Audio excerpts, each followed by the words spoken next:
If you've ever wondered why some people seem to build wealth almost effortlessly while others grind for decades and never escape the paycheck-to-paycheck cycle, the answer often comes down to assets. Not income, not luck, assets. The rich and the truly wealthy own things that put money in their pockets while they sleep.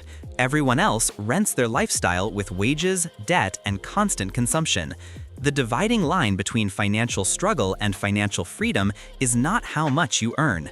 In this video, we're going to explore the assets that are making people rich today. We'll break down how they work, why they matter, and how ordinary people can begin to acquire them.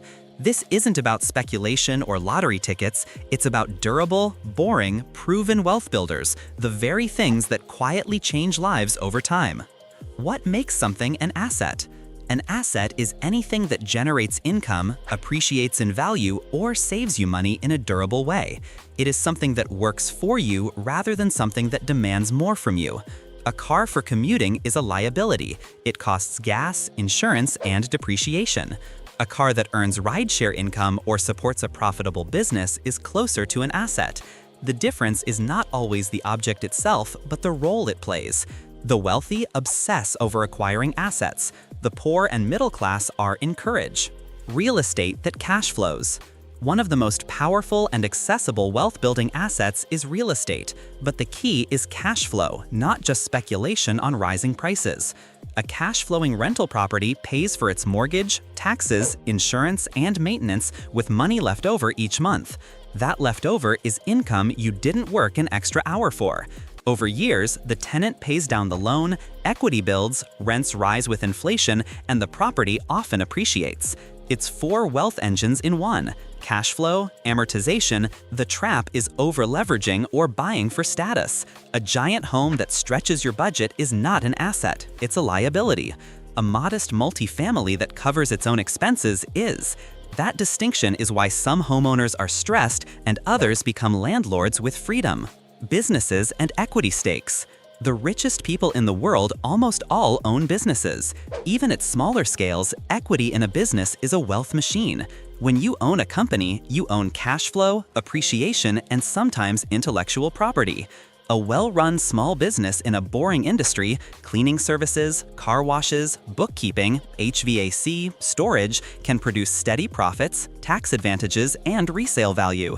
Online businesses like e-commerce stores, digital agencies, or software as a service can scale even faster with low. Even if you're not ready to run a business yourself, owning shares of companies through the stock market gives you exposure to this wealth engine.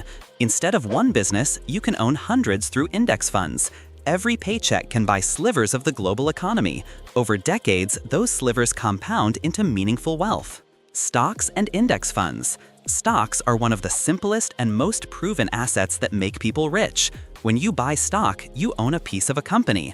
If that company grows, you share in the growth through rising prices and dividends. The catch is volatility. The value can swing day to day. But zoom out, and the market has historically rewarded patient, consistent investors. Index funds, which bundle many companies together, lower the risk of picking wrong and let you ride the long-term upward curve of the economy. The wealthy use automation to their advantage. They set recurring contributions every payday, ignore the noise, and let compounding handle the rest. The earlier you start, the more exponential the results. Even small contributions grow shockingly large given time. Intellectual property and digital assets. We live in a digital age where assets don't have to be physical. Intellectual property, books, courses, music, software, designs, patents can earn royalties long after the work is done. A video uploaded to YouTube, a course published on a platform, a useful app released to the store, these are digital assets that replicate at near zero cost and scale globally. Build once, earn many times. Frugal creators trade time today for recurring income tomorrow. This is why so many ordinary people have escaped the rat race. It's not luck, it's leverage. A single digital product can sell to thousands with no extra labor. It's the modern equivalent of owning rental property without plumbing repairs. Skills and education as personal assets. Not all assets live outside you. Your skills are assets too. A high-demand skill can increase your income for decades. Negotiation, communication, coding, design, sales, data analysis, management, these are personal assets you carry everywhere. The wealthy constantly reinvest in themselves because they know skills compound like money does. A skill that earns you $10,000 more per year is an asset with enormous lifetime value. The key is to see education not as a one-time degree, but as ongoing investment. Courses, mentorship, books, and deliberate practice turn into income streams as surely as real estate or stocks do. Brands, audiences, and attention. In the modern economy, attention is currency. An audience, whether through a YouTube channel, a newsletter, or a social media presence, is an asset. It gives you distribution. With distribution, you can launch products, negotiate sponsorships, or build communities. Brands pay for access to engaged audiences. Smart creators nurture trust with their followers so the audience becomes durable. The asset is not the platform, it's the relationship with the people who listen. Building an audience takes consistency and patience, but once established, it multiplies opportunities. That's why the wealthy invest in content, in storytelling, and in platforms they own like email lists. Attention compounds just like money. Collectibles, land, and alternative assets. Some people build wealth through alternative assets: art, rare collectibles, farmland, even domain names. These require expertise and often patience, but they can be powerful hedges. Farmland produces crops and rent. Collectibles appreciate if demand grows. Alternative assets diversify wealth beyond traditional markets.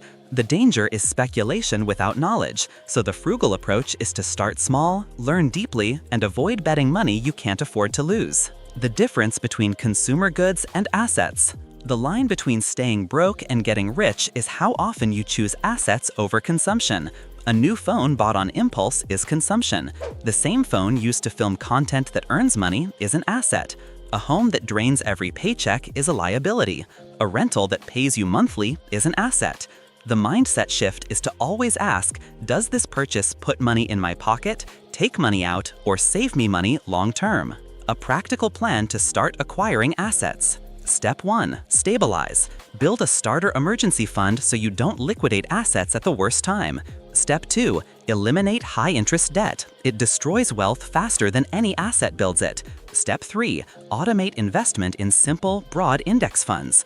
Step 4. Explore one additional asset lane: real estate, a small side business, or a digital product. Step 5. Reinvest cash flow into more assets instead of lifestyle creep. Over time, assets begin to replace wages as your primary source of income. At first, buying assets feels slow compared to buying toys. But over months, you notice dividends arriving, digital sales pinging, or rental income hitting your account. Over years, you realize your assets are working harder than you are. Eventually, the day arrives when your lifestyle is funded not by your labor, but by the assets you collected. That is the quiet inflection point where ordinary people become rich. Assets are the difference between people who stay stuck and people who escape. They don't require genius or luck, they require discipline, patience, and the willingness to prioritize tomorrow over today. Real estate, businesses, stocks, intellectual property, skills, and audiences. These are the vehicles of modern wealth. Pick one lane, start small, and keep going. Every asset you acquire is another worker in your corner producing income while you sleep. That is how people get rich, not overnight.